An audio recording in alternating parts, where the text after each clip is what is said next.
আচ্ছা, এই মানুষের চেয়ে শ্রেষ্ঠ কি আর কিছু আছে? তুমি বলো। আমাদের পরম সৌভাগ্য যে আমরা কুকুর বেড়াল হয়ে জন্মাইনি, মানুষ হয়ে জন্মেছি। এতে কোনো সন্দেহ নেই স্যার। অবশ্য এর মধ্যে একটা কিন্তু আছে। আবার কিন্তু কি? মাঝে মাঝে পশুদের আমার কাছে মানুষের চেয়ে শ্রেষ্ঠ বলে মনে হয়।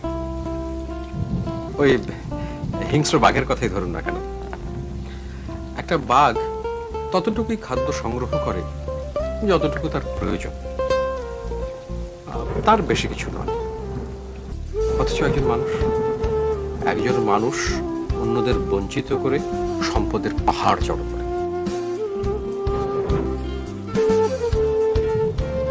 পশুর গর্ভে শুধু পশুই জন্মায়, যেমন বাঘের গর্ভে হিংস্র বাঘ,